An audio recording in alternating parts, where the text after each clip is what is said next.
بسم اللہ الرحمن الرحیم نحمده ونصلي ونسلم على رسوله الكريم اما بعد اعوذ باللہ من الشیطان الرجیم بسم اللہ الرحمن الرحیم لن تنالوا البر حتى تنفقوا مما تحبون صدق اللہ العظیم وصدق رسولہ النبی الکریم الامین قال اللہ تبارک وتعالی فی شان حبیبہ ان اللہ وملائکتہ یصلون علی النبی یا ایہا الذین آمنوا صلوا علیہ وسلموا تسلیما ان اللہ یأمر بالعدل والإحسان وإیتاء ذی القربى وینہی عن الفحشاء والمنکر الصلاۃ والسلام علیک یا سیدی یا رسول اللہ وعلی آلک وصحابک یا سیدی یا حبیب اللہ الصلاۃ والسلام علیک یا سیدی یا رسول اللہ وعلی آلک وصحابک یا سیدی یا رحمۃ للعالمین۔ حمد و صلاۃ کے بعد نہایت ہی واجب الاحترام سامعین کرام، السلام علیکم ورحمۃ اللہ وبرکاتہ۔ اللہ رب العزت کے فضل و کرم سے، اس کی عنایت سے، اس کی توفیق سے رمضان المبارک کے دوسرے جمعۃ المبارک میں ہم اپنے رب کی بارگاہ میں حاضر ہیں۔ دعا ہے کہ اللہ جل مجدہ ہم سب کی حاضری کو اپنی بارگاہ میں منظور و مقبول فرمائے۔ عزیزان کرام قدر، گزشتہ جمعۃ المبارک میں نے عرض کیا تھا کہ روزے کے جو بنیادی مقاصد ہیں ان پر انشاءاللہ العزیز جو بھی ہے نکال میں نے عرض کیا تھا کہ روزے کے جو بنیادی مقاصد ہیں ہم اس پر سلسلہ گفتگو جاری رکھیں گے۔ باقی جو بزرگان دین کے ایام آتے ہیں وہ ہم فجر کے ٹائم پر بیان کر دیتے ہیں۔ سیدہ طیبہ طاہرہ سلام اللہ علیہ کا ذکر بھی ہم نے کر دیا تھا، باقی جیسے جیسے آئیں گے وہ انشاءاللہ فجر کے بعد ہی کریں گے۔ آج کی جو ہماری گفتگو کا موضوع ہوگا وہ ہے روزے سے حاصل ہونے والا پہلا بنیادی مقصد اور روزے کا پیغام، وہ ہے جذبہ ایثار و ہمدردی۔ آپ سب نیچے نہ کریں قرآن پاک میں۔ جذبہ ایثار و ہمدردی یہ روزے کا بہت ہی بنیادی پیغام ہے جو ہمیں دیا جاتا ہے روزے کے ذریعے، اگر ہم اس کو سمجھیں۔ آپ دیکھیں کہ روزے کی تعریف، روزے کے متعلق میں نے عرض کیا تھا، تو روزے کی ایک بنیادی تعریف یہ بھی ہے کہ اللہ کی رضا کی خاطر، اللہ کی رضا کی خاطر صبح صادق سے لے کر شام تک، سورج غروب ہونے تک، ہر حلال چیز جو ہمارے لیے حلال ہے، جائز ہے، اس کو چھوڑ دیا جائے، ترک کر دیا جائے، کھانا پینا بند کر دیا جائے۔ اس کے علاوہ بھی دیگر جو چیزیں ہیں وہ بھی ہم استعمال نہیں کر سکتے ہیں، یعنی کھانے کے طور پر یا پینے کے طور پر۔ اب اس میں جو اہم ترین ایک پیغام تو وہ ہے کہ تقوی، اس پر آگے چل کر ہم گفتگو کریں گے، لیکن دوسرا جو پیغام ہے وہ یہ ہے کہ ہم صبح سے لے کر شام تک بھوکے رہیں، پیاسے رہیں، ہمیں احساس ہو اپنے ان مسلمان بھائیوں کا جن کے پاس کھانے پینے کے لیے کچھ نہیں ہوتا۔ ہمیں احساس ہو کہ بھوک کیا چیز ہوتی ہے، ہمیں احساس ہو کہ پیاس کیا چیز ہوتی ہے، ہمیں احساس ہو کہ پھل نہ کھائیں تو کیا ہوتا ہے، مشروب نہ پئیں تو کیا ہوتا ہے۔ یہ ساری چیزیں روزہ ہمیں سکھاتا ہے، وہ ہمیں پیغام دیتا ہے۔ اب جب روزہ یہ ہمیں پیغام دے رہا ہے، جب اس چیز کا احساس ہو جائے کہ جس طرح مجھے بھوک لگی ہے اسی طرح میرے فلاں عزیز کو، رشتہ دار کو، دوست کو، بھائی کو، اس کو بھی بھوک لگتی ہوگی، جس طرح مجھے ضرورت ہے اسی طرح اس کو بھی ضرورت ہوگی، جس طرح میں حاجت مند ہوں اسی طرح وہ بھی حاجت مند ہوگا۔ اب یہاں پر آ کر وہ جذبہ ابھرتا ہے، روزہ اس جذبے کو ابھارتا ہے کہ دیکھ شام کو تو اپنا دسترخوان سجا لے گا،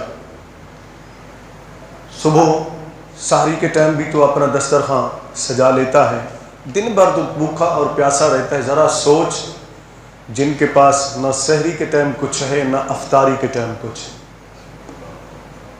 ان کے بارے میں سوچ، یہ روزہ بنیادی پیغام دیتا ہے۔ جب یہ سوچ انسان کے اندر پروان چڑھتی ہے، سوچ آہستہ آہستہ بڑھتی ہے، پھر اس انسان کے اندر ایک جذبہ پیدا ہوتا ہے کہ یار میں بھی گرد و نواح میں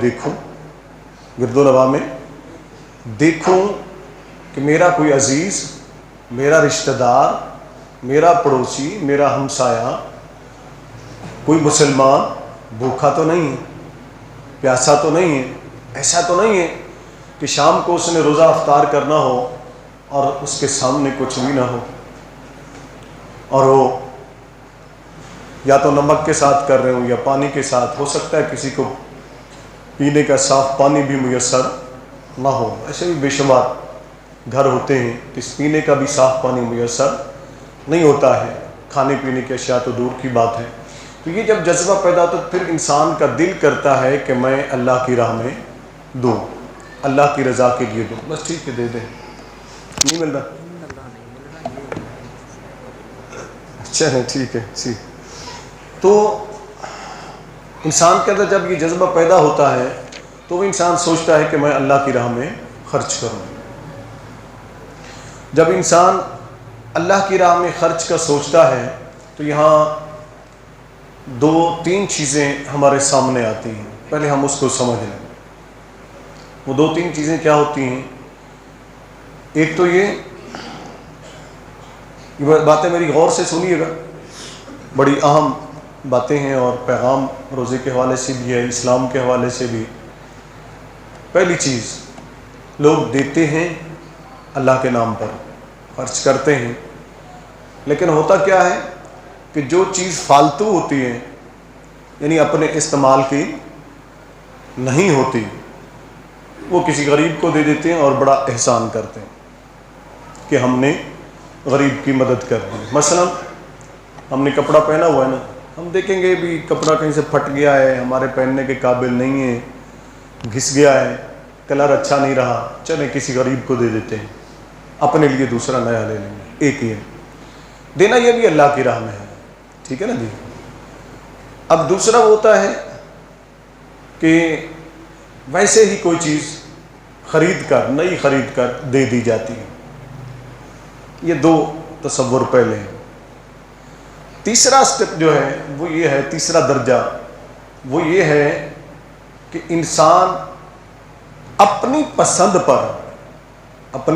پر غریب کو فوقیت دیتا ہے، مستحق کو فوقیت دیتا ہے، اپنے مسلمان بھائی کو فوقیت دیتا ہے، اس کو ترجیح دیتا ہے کہ نہیں یار چلے میرے پاس کپڑا ہے، میں دھو کر پہن لوں گا، میں نیا سوٹ لے کر اپنے فلاں رشتہ دار کو دے دیتا ہوں۔ دل اپنا تھا لینے کا۔ شام کو کھانا بنایا، اچھے کھانے بنا لیے، مٹن بنا لیا، بیف بنا لیا، چکن بنا لیا، جو بھی توفیق تھی، کٹلس بنا لیے، نیک ڈس بنا لیے، پکوڑے بنا لیے، سموسے بنا لیے، ہر چیز بنا لی، فروٹ چاٹ بنا لیا، دہی بلے بنا لیے، مختلف چیزیں، پھل سجا کر بیٹھ گیا دسترخوان پر۔ یکایک اسے خیال آیا کہ نہیں یار میں تو اکثر کھاتا رہتا ہوں، کیوں نہ ایسا کروں کہ یہ چیزیں میں اپنے فلاں مسلمان بھائی کو دے دوں۔ وہ اٹھاتا ہے اور ان کو دے دیتا ہے، خود نارمل سا روزہ، نارمل سی چیزوں سے افطار کر لیتا ہے۔ یہ تین درجے میں نے آپ کے سامنے رکھے، تین چیزیں۔ پہلا، وہ کوئی سخاوت نہیں ہے، دوسرا اللہ کی راہ میں دینے کے زمرے میں آ جاتا ہے، انسان نے خریدا، نیا یہ دے دیا، چیز دے دی۔ تیسری جو چیز ہے کہ اپنی پسند کی چیز کسی کو دے دینا، اسے کہتے ہیں ایثار۔ اسلام کے اندر ایثار کہتے ہیں اسے، کہ یعنی اپنے آپ پر دوسرے مسلمان کو ترجیح دینا، اور یہی وہ موضوع ہے جس کو آج ہم نے لے کر آگے چلنا ہے، ایثار اور ہمدردی۔ جب ہمدردی پیدا ہوتی ہے تو پھر جذبہ ایثار آتا ہے، اور روزہ یہ دونوں چیزیں ہمیں بڑے احسن طریقے سے سکھاتا ہے، ہمدردی بھی، ایثار بھی۔ ہمدردی کیسے؟ کہ وہ بتاتا ہے کہ تجھے بھوک لگی ہے نا، ایک دن 2 دن 3 دن 5 دن 10 دن روزے چلتے رہتے ہیں تو انسان کے اندر وہ احساس جاگتا چلا جاتا ہے کہ مجھے جیسے بھوک لگتی ہے، مجھے جیسے پیاس لگتی ہے، وہ جس کے بچوں کے پاس کھانے پینے کے لیے کچھ بھی نہیں ہے، چلے میں تو شام کو کھا لوں گا، جس کے پاس کچھ بھی نہیں ہے کھانے کے لیے، پھر اس کے بارے میں اس کے اندر، اس کے دل کے اندر ہمدردی پیدا ہوتی ہے۔ جب ہمدردی پیدا ہوتی ہے تو پھر مدد کا جذبہ آتا ہے، تعاون کا جذبہ آتا ہے۔ جب وہ تعاون کرتا ہے تو پھر اللہ عز و جل اس سے راضی ہو جاتا ہے۔ اس سے پہلے کہ میں قرآن کریم کا وہ جو آیت میں نے پڑھی اس کا ترجمہ کروں، مفہوم عرض کروں، مجھے سیدنا موسیٰ کلیم اللہ علیہ السلام کا ایک واقعہ، ایک ارشاد، ان کی خواہش جو اللہ کی بارگاہ میں انہوں نے کی وہ مجھے یاد آ رہی ہے۔ میں صبح بیٹھا ہوا پڑھ رہا تھا اس کو، رات کو بھی میں نے پڑھا، صبح پھر اس کو پڑھا۔ سیدنا موسیٰ کلیم اللہ علیہ السلام نے اللہ رب العزت کی بارگاہ میں عرض کیا، واقعہ بڑا طویل ہے، میں اس کو مختصر کر کے جو اس سے متعلق عرض کر، اللہ رب العزت کی بارگاہ میں عرض کیا، اللہ مجھے اپنے حبیب کا دیدار کرا دے صلی اللہ علیہ وسلم، اپنے حبیب کا دیدار کرا دے، اپنے محبوب کا دیدار کرا دے، نیچے رکھیں اسے، اپنے محبوب کا دیدار کرا دے۔ اس وقت رب العزت نے فرمایا کہ اے میرے کلیم تو ان کے دیدار کی تاب نہیں لا سکے گا، یعنی ان کی حقیقت کی، ان کے جو حقیقت محمدیہ ہے اس کے دیدار کی تو تاب نہیں لا سکے گا۔ موسیٰ علیہ السلام نے پھر عرض کی، مولا مجھے اپنے حبیب کا دیدار کرا دے۔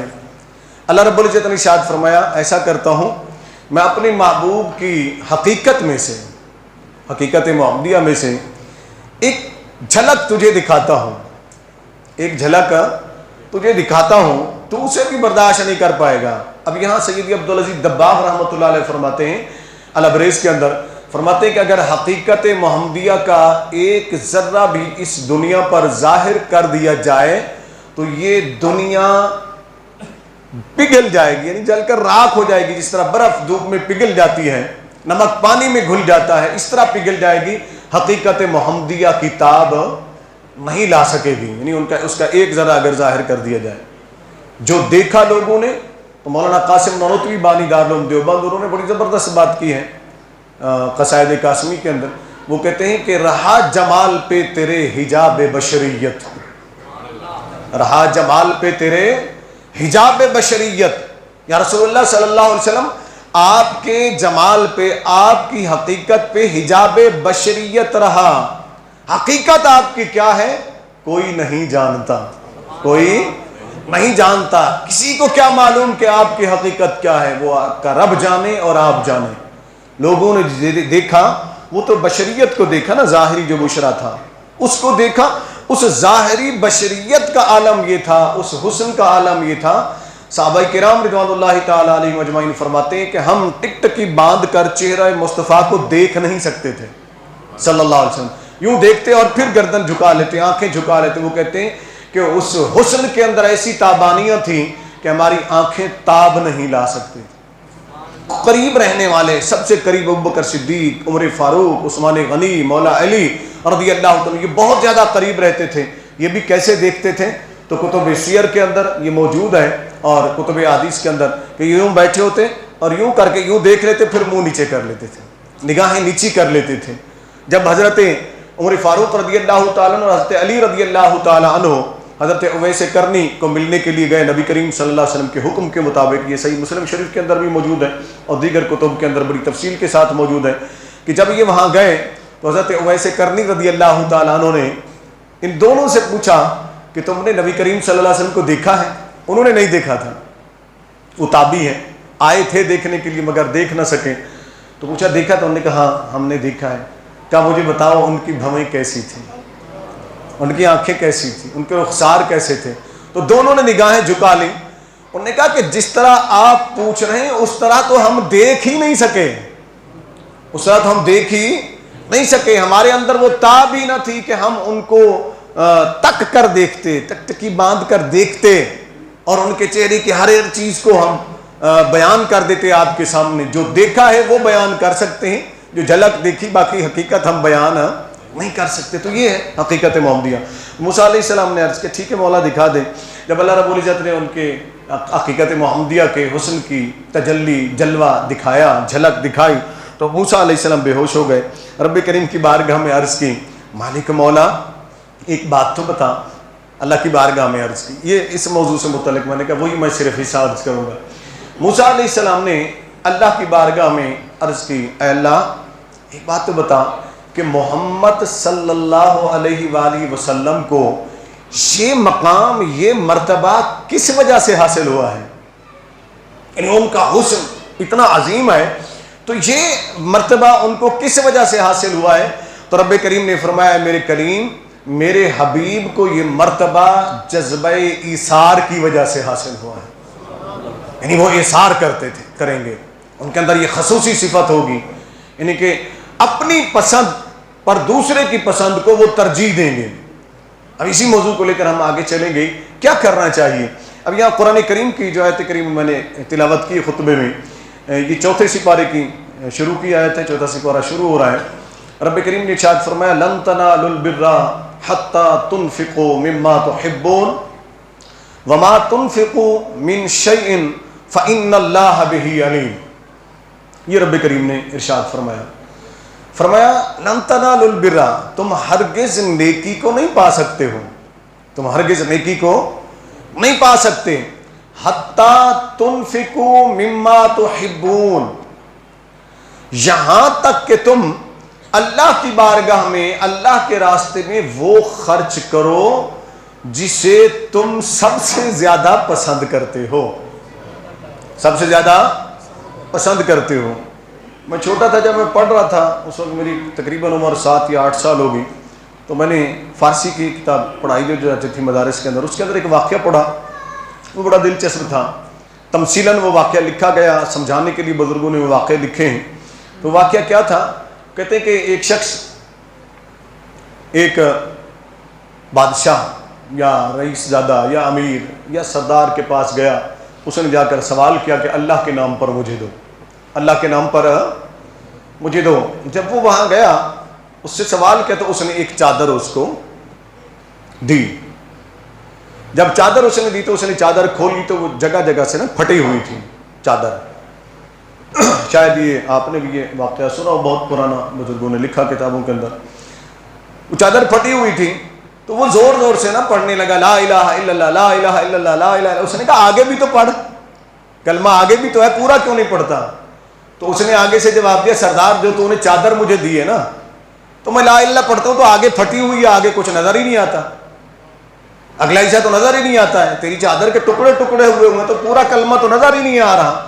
یعنی انہوں نے سمجھایا اسے کہ تو نے اللہ کی راہ میں دیا مگر تو نے پورا اسلام میں داخل ہو کر نہیں دیا ہے، مومن بن کر نہیں دیا، تو نے بخیلی کی ہے، تو نے پھٹا پرانا کپڑا اللہ کی راہ میں دے دیا اور کہتا ہے کلمہ پورا سنا، کہتا ہے کلمہ پورا سنا، کلمہ پورا پڑھ. سمجھے آپ اس کے اندر بہت بڑا پیغام ہے کہ اللہ کی راہ میں دیں تو بیکار چیز نہ دیں بلکہ وہ چیزیں جو تمہیں سب سے زیادہ پسند ہو، تمہیں سب سے زیادہ پسند ہو. یہاں اس پسند پر مجھے یاد آئے سیدنا حضرت ابو طلحہ انصاری رضی اللہ عنہ، نبی کریم صلی اللہ علیہ وسلم کے بڑے عظیم الشان صحابی، بہت پیارے صحابی ہیں اور انصار مدینہ میں سے امیر کبیر صحابی تھے. بہت سے باغات تھے ان کے اور بہت بڑا کاروبار بھی تھا ان کا، باغات کافی سارے تھے جن سے ان کی انکم ہوتی. ایک باغ ان کا تھا مسجد نبوی کے بالکل سامنے، مسجد نبوی علیہ صاحب صلی وسلم کے بالکل سامنے تھا اور بے روحا اس کو کہا جاتا تھا. اور یہ اتنے عظیم باغ تھا کہ نبی کریم صلی اللہ علیہ وسلم بھی چلتے چلتے اسی باغ میں جا کر اکثر بیٹھ جایا کرتے تھے. آقا علیہ الصلوۃ والسلام اسی باغ میں بیٹھا کرتے. اس کے اندر ٹھنڈے پانی کے کنویں بھی تھے، کھجور کے درخت بھی تھے، دیگر درخت بھی تھے، بڑا وسیع باغ تھا. جب یہ آیت کریمہ نازل ہوئی نا لن تنالوا البر حتى تنفقوا مما تحبون، تو وہ دوڑتے ہوئے نا مسجد نبوی میں نبی کریم صلی اللہ علیہ وسلم کے پاس آئے، بارگاہ رسول صلی اللہ علیہ وسلم میں حاضر ہوئے. عرض کی یا رسول اللہ صلی اللہ علیہ وسلم اللہ کا یہ فرمان نازل ہوا، میں نے سنا ہے، آپ نے بیان فرمایا. میں گیا، میں سوچتا رہا کہ مجھے سب سے زیادہ پیاری چیز کیا ہے، کون سا مال ہے جو مجھے سب سے زیادہ پیارا ہے تاکہ میں اسے اللہ کی راہ میں خرچ کروں۔ فرمایا پھر کہاں پہنچے، تمہارا فیصلہ کیا ہوا؟ عرض کیا رسول اللہ صلی اللہ علیہ وسلم آپ کو بھی پتا ہے، سارے مدینے والے جانتے ہیں، اور مجھے بھی پتا ہے کہ میرے تمام باغوں میں سے سب سے بڑا باغ وہ جو سامنے نظر آ رہا ہے بیروہا، وہ مدینے کا سب سے بڑا باغ ہے اور مجھے سب سے زیادہ پسند ہے، اور آپ کو بھی پسند ہے، آپ بھی وہاں تشریف لاتے ہیں۔ فرمایا ہاں ابو طلحہ میں جانتا ہوں۔ تو عرض کی یا رسول اللہ صلی اللہ علیہ وسلم آج کے بعد میں اپنا اس میں سے ایک پودا نہیں، 10 پودے نہیں، 20 پودے نہیں، ان کے انکم نہیں، بہت بڑا باغ ہے جس کے اندر سینکڑوں کی تعداد میں کھجوروں کے درخت تھے، دیگر پھلدار درخت تھے۔ عرض کی یا رسول اللہ 1 2 نہیں، 5 10 نہیں، یا اس کا ایک حصہ نہیں۔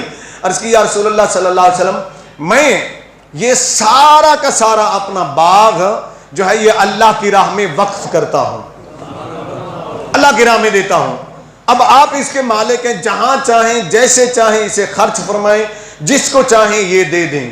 اللہ کے حبیب صلی اللہ علیہ وآلہ وسلم نے ان کے چہرے کی طرف دیکھا۔ آقا علیہ السلام دیکھتے تھے پھر مسکرا دیتے تھے۔ جب کسی بھی صحابی کا ایسا عمل ہوتا، نبی کریم صلی اللہ علیہ وسلم اس کے چہرے کی طرف دیکھ، کتنے خوش نصیب صحابہ تھے وہ کہ جن کے چہروں کی طرف آقا دیکھا کرتے صلی اللہ علیہ وسلم، پیار سے محبت سے نگاہ اٹھاتے دیکھتے۔ آقا علیہ السلام نے ان کے چہرے کی طرف دیکھا، سر مبارک جھکا لیا، فرمایا ابو طلحہ تم نے یہ ایثار کر دیا، تم نے یہ قربانی دے دی، تم نے اللہ کی راہ میں خرچ کر دیا، ہم نے قبول کر لیا۔ اب ہم تمہیں کہتے ہیں کہ ایسا کرو کہ واپس جاؤ اور جا کر یہ جو اپنا تمہارا باغ ہے، تمہارے جو قریبی رشتہ دار ہیں، غریب ہیں، فقراء ہیں، محتاج ہیں، یہ سارا باغ جا کر ان میں حصہ وائز تقسیم کر دو، حصہ وائز تقسیم کر دو۔ اب بڑی مزے کی بات یہ ہے کہ صرف وہ باغ درخت نہیں تقسیم کیے انہوں نے کہ کھوڑ کر لے جاؤ، وہ جو ان کے اندر نیچے زمین تھی نا جس کے اندر وہ اگے ہوئے تھے، انہوں نے جا کر سارے رشتہ داروں کو بلایا، جو غریب تھے، فقیر تھے، مستحق تھے، بلایا اور حصے کرتے گئے، ساتھ زمین بھی دیتے گئے، درخت بھی دیتے گئے، باغ بھی دیتے گئے۔ فرمایا یہ سارا تمہارے حوالے ہے، آج کے بعد تم اس کے مالک ہو۔ یہ ہے ایثار کرنا، اپنی پسند کی چیز پر دوسرے کو فوقیت دینا، دوسرے کے لیے خرچ کر دینا، اللہ کی راہ میں دے دینا، اسے ایثار کہتے ہیں۔ اور یہی چیز روزہ ہمیں سکھاتا ہے، یہی چیز روزہ ہمیں سکھاتا ہے۔ کیوں روزہ کیسے سکھاتا ہے؟ مثلا انسان جو ہے بسا اوقات سوچتا ہے کہ یہ ممکن کیسے ہوگا۔ مثلا میں سوچوں گا ممکن کہ یہ اچھا سا قمیض پہنا ہے، میرا اچھا سا پین ہے، اچھا سا امام، میں دوسرے کو کیسے دے دوں، میں پھر کیسے لوں گا، یہ ممکن نہیں ہوگا۔ تو روزہ جب آتا ہے نا، صبح سے لے کر شام تک بھوکا پیاسا انسان سے عام دنوں میں وہ سوچتا ہے کہ میں بھوکا کیسے رہوں گا، پیاسا کیسے رہوں گا۔ آدھے گھنٹے کے بعد وہ بوتل لے آؤ جی، وہ جوس لے آؤ، وہ پانی لے آؤ ٹھنڈا، ہاں جی گرمیاں ابھی شروع ہو رہی ہیں، وہ جی کھانا لے آؤ، بھوک لگی ہے بہت، 10 منٹ بھی لیٹ ہو جائے تو ہم گھر میں زمین کو آسمان پر اٹھا لیتے ہیں، اتنا بھوک لگی کھانا نہیں لائے، سوچتے رہتے ہیں کہ کیسے ہم برداشت کر پائیں گے، بھوکے پیاسے کیسے رہیں گے۔ روزہ آ کر سکھاتا ہے ہم صبح سے لے کر شام تک سکون سے رہتے ہیں، نہ گھر میں لڑتے ہیں، نہ باہر ملازم سے لڑتے ہیں، نہ شاگرد سے لڑتے ہیں، نہ کسی سے لڑتے ہیں، کسی کو بھی نہیں ڈانٹتے ہیں کہ یار تجھے نہیں پتا کہ مجھے بھوک لگی کھانا لے آؤ، تجھے نہیں پتا مجھے پیاس لگی پانی لے آؤ، تجھے نہیں پتا میرے لیے جوس لے آنا ہے، نہیں کہتے ہم۔ گویا روزے نے ہمیں بتا دیا کہ جو چیز تمہیں پسند ہے تم اسے چھوڑ سکتے ہو، کیا تم اسے چھوڑ سکتے ہو۔ یہ ذہن کے اندر جو تم نے خیال بٹھائے ہوئے ہیں کہ یہ کیسے ہو سکتا ہے جی، میں کیسے خرچ کر لوں گا، میں کیسے دے دوں، میں تو پیاسا رہ جاؤں گا، میں تو بھوکا رہ جاؤں گا، میرے پاس تو کچھ نہیں رہے گی، میں تو تفق ہو جاؤں گا، خالی ہاتھ ہو جاؤں گا۔ رب نے فرمایا تو دے تو صحیح، تو دے تو صحیح، میری راہ میں خرچ کر تو صحیح۔ ایسا بھی نہیں ہے کہ تو ظاہر کر کے دے، تو چھپا کر بھی دے گا۔ تو رب کریم کیا فرما رہا ہے ذرا سنیے، فرمایا وما تنفقوا من شیء، تم جو بھی چیز خرچ کرو گے، شیء کوئی بھی چیز یعنی ایک ذرہ بھی آ گیا اس کے اندر، تم جو بھی چیز خرچ کرو گے یا کرتے ہو تو سن لو فإن اللہ بہ علیم، کوئی جانے نہ جانے تو ہمارا رب جانتا ہے۔ تمہارا رب جانتا ہے، وہ تمہیں اجر عطا فرمائے گا، وہ تمہیں اجر عطا فرمائے گا۔ اب یہاں دیگر قرآن کریم کی بھی آیات کریمہ موجود ہیں، یا میں آقا علیہ الصلوۃ والسلام کی بارگاہ میں آپ کو لے چلتا ہوں، میرے اور آپ کے نبی صلی اللہ علیہ وسلم کیا کمال فرماتے تھے۔ وہ میں ایک چیز آپ کے سامنے عرض کروں گا۔ یہاں پہلے ایک آیت کریمہ قرآن کریم کی اور بھی ہے کہ اللہ رب العزت نے کن کن کے ساتھ ہمیں حسن سلوک کا حکم دیا ہے۔ دیگر بھی قرآن کریم کی کافی ساری آیات ہیں۔ یہ ایک تو پہلے تو یہ سن لینا، اچھا اگلی آیت آ گئی میرے سامنے، میں اس کو چاہتا ہوں سامنے رکھ لوں۔ یہ چلتے رہنا یا اس کو بند کرنا ہے جی؟ چل اچھا، تو یہ اب ذرا سنیے گا آگے، یہ سورۃ النساء کی ایک آیت آگے میں چاہتا ہوں یہ آپ سن لیں پہلے، ٹھیک ہے؟ اس میں ہے والذین ينفقون اموالهم رئاء الناس، والذین ينفقون اموالهم رئاء الناس ولا يؤمنون باللہ ولا بالیوم الآخر۔ پہلی بات تو یہ نوٹ کر لیں، اللہ رب العزت ارشاد فرمایا ہے کہ وہ لوگ جو ریاکاری کے لیے مال خرچ کرتے ہیں، پہلے یہ سن لیں نا، ریاکاری کی دکانیں جو ہم نے سجائی ہوئی ہیں نا، گھروں کے گیٹ کے اوپر 10 روپے دے رہے ہیں، 100 روپیہ دے رہے ہیں تاکہ لوگ فقیروں کی لائن لگے، محتاجوں کی لائن لگے، انسانیت کی تذلیل ہو، انسانیت رسوا ہو اور ہماری واہ واہ ہو، جناب یہ تو لنگر بانٹتا ہے، یہ تو جی پیسہ بانٹتا ہے، یہ تو جی صدقہ خیرات بانٹتا ہے۔ لعنت ایسی خیرات کے اوپر۔ ہاں کبھی کبھی ترغیب کے لیے لوگوں کے سامنے اللہ کی راہ میں خرچ کرنا وہ الگ چیز ہے، وہ الگ چیز ہے، لیکن ریاکاری کے لیے اس طرح خرچ کرنا، لینے بنوانا، لوگوں کی انسانیت کی تذلیل کرنا، انسانیت کو رسوا کرنا، یہ کون سا ہے اللہ کی راہ میں خرچ کرنا؟ ذرا سنیے رب کیا فرما رہا ہے۔ اب اللہ کا کلام میں پڑھ لیا، اس لیے میں نے کہا تھوڑا سا ہمیں سوچنا بھی چاہیے۔ اللہ تعالیٰ ارشاد فرماتا ہے والذین ينفقون اموالهم رئاء الناس، وہ لوگ جو لوگوں کو دکھانے کے لیے خرچ کرتے ہیں، جو لوگوں کو دکھانے کے لیے خرچ کرتے ہیں، فرمایا ولا یؤمنون باللہ ولا بالیوم الآخر، نہ تو ان کا اللہ سے کوئی تعلق ہے نہ ہی آخرت سے کوئی تعلق ہے، نہ وہ اللہ پر ایمان لائے ہیں نہ وہ آخرت پر ایمان لائے ہیں۔ وہ اللہ پر اور آخرت پر ایمان نہیں لائے، اللہ اور آخرت پر ایمان لاتے تو اس طرح انسانیت کو رسوا نہ کرتے، اس طرح انسانیت کو رسوا نہ کرتے۔ اب آگے رب کریم نے ارشاد فرمایا، پھر آئیے پیچھے، اس سے پہلے کیا فرمایا اللہ تعالیٰ نے کہ کن کن کے اوپر خرچ کرنا چاہیے، کون ہے وہ، یہ ذرا غور کیجیے گا۔ رب کریم نے ارشاد فرمایا وبالوالدین احسانا، سب سے پہلے تمہارے حسن سلوک کے، اس اثار کے جو تمہارے اندر جذبہ پیدا ہوا ہے اللہ کی راہ میں خرچ کرنے کا، سب سے پہلے مستحق ہیں تمہارے والدین۔ کون؟ والدین کو زکوٰۃ نہیں دے سکتے، یعنی صدقہ جو واجبہ ہے، فطرہ یا زکوٰۃ یہ نہیں دے سکتے ہیں چونکہ وہ والدین ہیں، تو ان کو وہ نہیں دے۔ باقی جس طرح تم اثار کرنا چاہتے ہو، کپڑا لینے گئے ہو نا، اپنا سوٹ لینے گئے ہو، دکان پہ گئے نا، تو دکان والے کہتے ہیں یار اچھے سے اچھا سوٹ دو، اچھی کوالٹی کا دو، اپنی طاقت کے مطابق۔ اس سے کبھی سوچا گھر میں بوڑھا باپ بیٹھا رو رہا ہے؟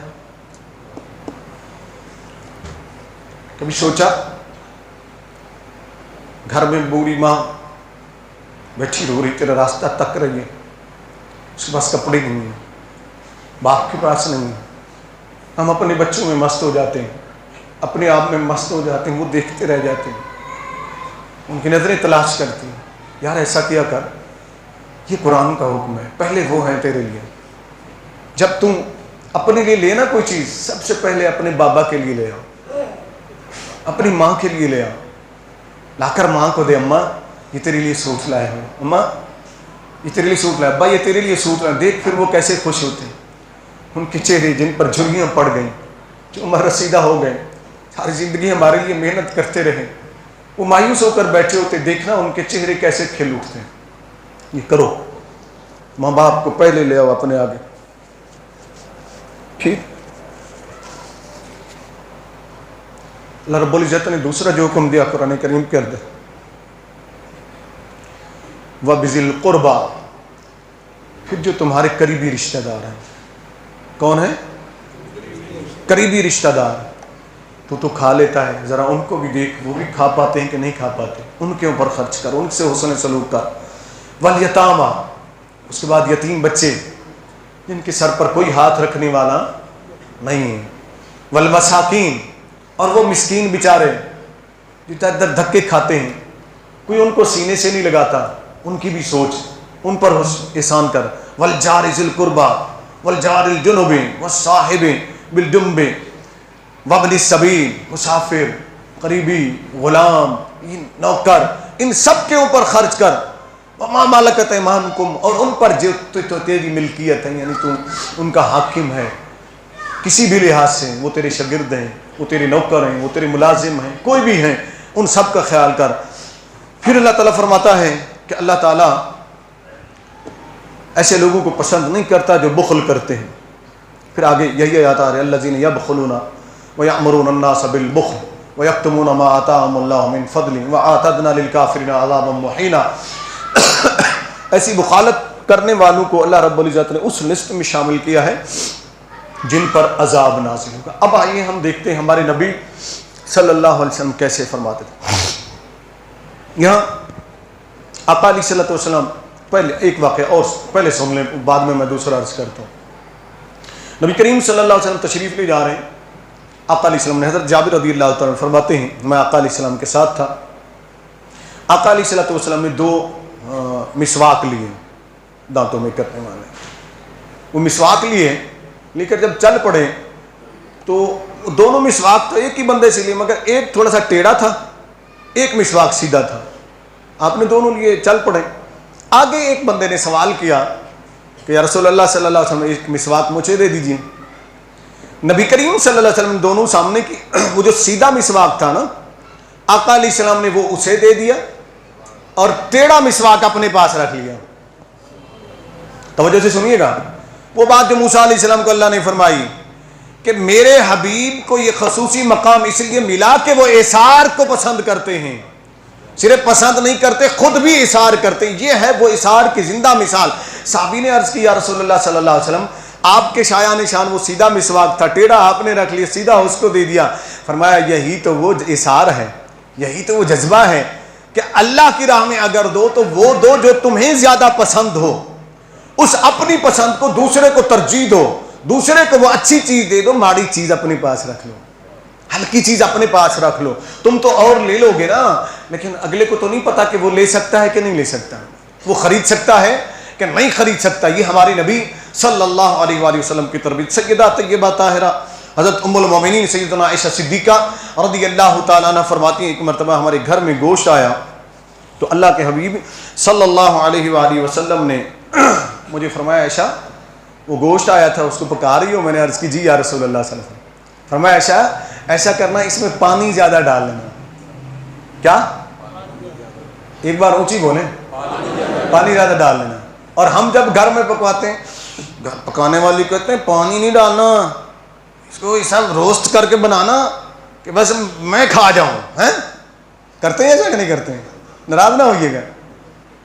ہم کہتے ہیں کہ ایسا بن جائے جو ہمیں پورا ہو جائے ہمارے گھر کو. اب سنیے پیغام کیا ہے آپ کے لیے اور میرے لیے اس ماہ مقدس کے دنوں کے اندر. اللہ کے حبیب صلی اللہ علیہ وآلہ وسلم نے ارشاد فرمایا اے عائشہ ایسا کرو اس میں پانی زیادہ ڈال لو، شوربہ بنا لینا زیادہ.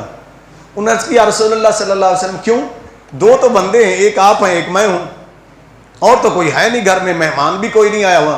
فرمایا تو اور میں 2 ہیں، لیکن جب تو گوشت پکائے گی نا تو اس کی خوشبو ہمارے پڑوسیوں کو جائے گی، ہمارے ساتھ والوں کو جائے گی.